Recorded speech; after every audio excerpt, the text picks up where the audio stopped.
Percy is a little green engine who can shunt and pull. He pulls both passengers and freight.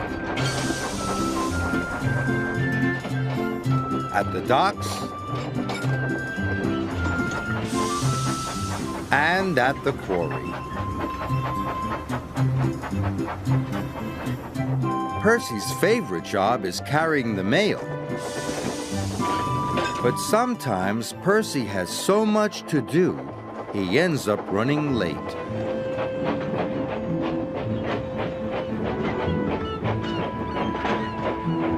One evening, Percy arrived late at Brendam Docks. "You're late again, Percy," said the dock manager. "I will have to speak to Sir Topham Hatt." Percy was upset. Percy returned to Tidmouth Sheds. The other engines were already asleep. Then Percy heard voices on the other side of the sheds. It was Sir Topham Hatt, and he was talking to Percy's driver.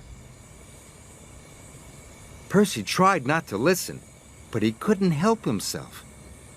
"Percy has been late too often this week," said Sir Topham Hatt. "He must go to the scrapyards tomorrow."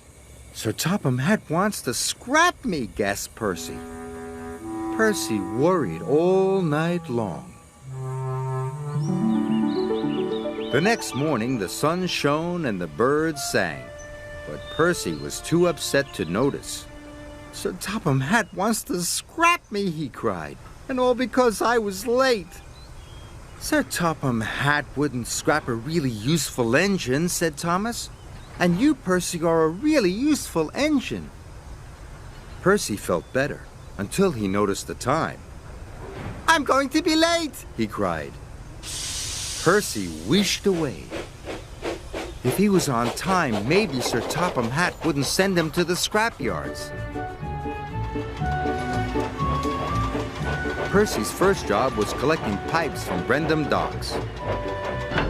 But when he arrived, Cranky was still unloading. "Hurry up, slow coach," wished Percy. "I must be on time." "I'll take as long as I like," said Cranky, and he went slower than ever. The moment Cranky had finished, Percy took off. He hadn't waited for the pipes to be tied down.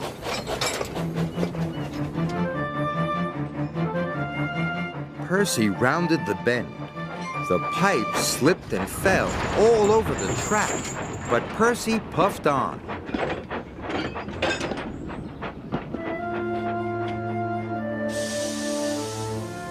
Percy thought he had delivered the pipes, so he chuffed away to his next job.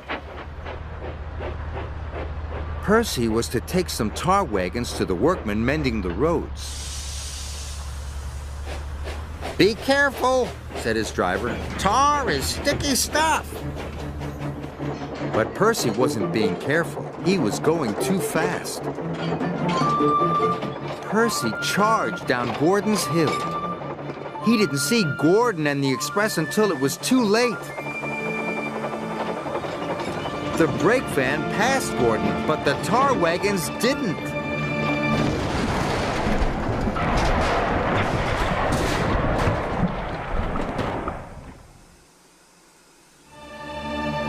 Luckily, no one was hurt, but Gordon was very cross.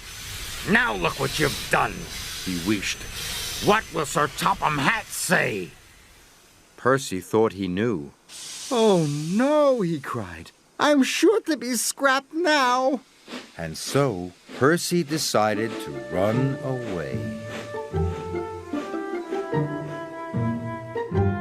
Harvey was clearing away the tar wagons when Sir Topham Hatt arrived aboard Thomas. "Where is Percy?" he said. "He has caused confusion and delay."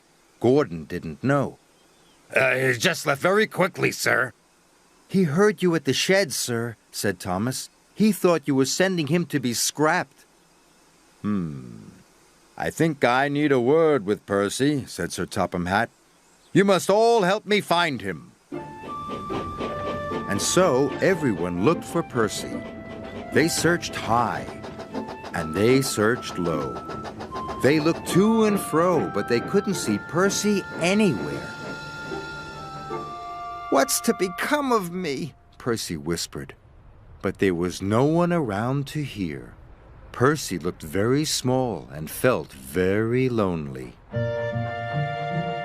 Thomas and Sir Topham Hatt were looking for Percy on Thomas's branch line.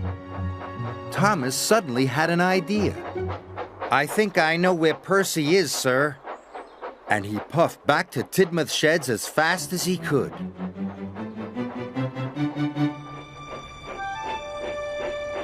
The sheds were very quiet as Thomas rolled into the engine berths.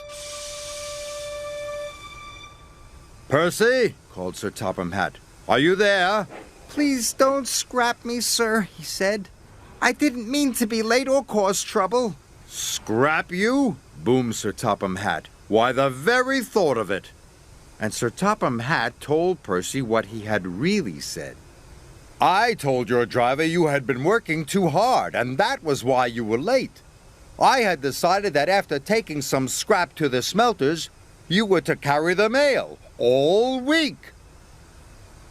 Percy was as happy as he had ever been. Do you really mean it, sir? Puffed Percy proudly. The mail for a whole week! Thank you, sir! Percy couldn't stop himself tooting for joy.